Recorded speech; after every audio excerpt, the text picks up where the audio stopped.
Ողջույն, դուք դիտում եք Civilnet, Civilnet-ի եթերում տարածաշրջանային ամենաուշագրավ նորություններն են։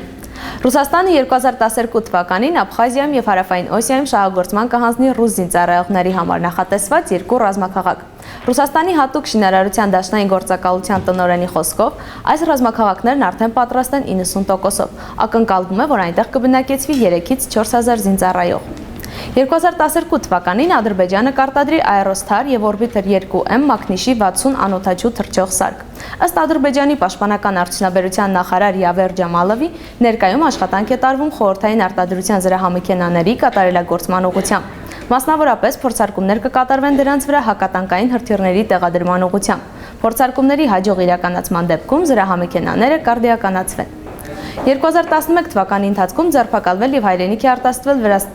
Վրաստանի 36 քաղաքացի, որոնք անլեգալ բնակություն էին հաստատել Ադրբեջանում։ Ընթացիկ տարում Ադրբեջանից ընդհանուր առմամբ արտաքսվել է 2874 անլեգալ։ Ըստ ապօրինի ներգաղթյալների դեմ պայքարի վարչության, այս երկրից ամենաշատն արտաքսվել են Թուրքիայի քաղաքացիներ։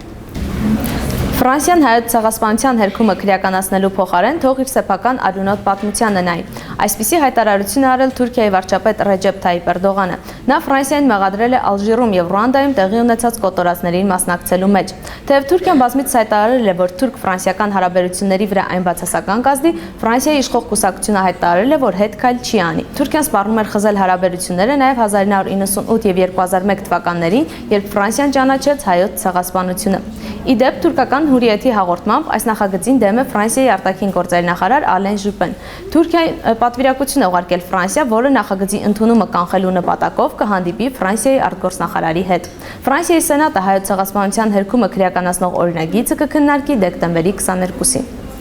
Թուրքիայի ընդդիմադիր ժողովրդահանրապետական կուսակցությունը դեմ է պաշտոնական Անկարայի Սիրիայի դեմ որդեգրած քաղաքականությանը, քանի որ Սիրիայի հետ հարաբերությունների վատացումից տուժում է Թուրքիայի հարավը։ Ըստ որոշ թուրք տնտեսագետների, սիրիական սահմանի վերջնական փակման դեպքում իրենք տնտեսական լուրջ վնաս կկրեն, քանի որ Սիրիայի միջոցով է տեղի ունենում արաբական երկրների հետ Թուրքիայի առևտուրը։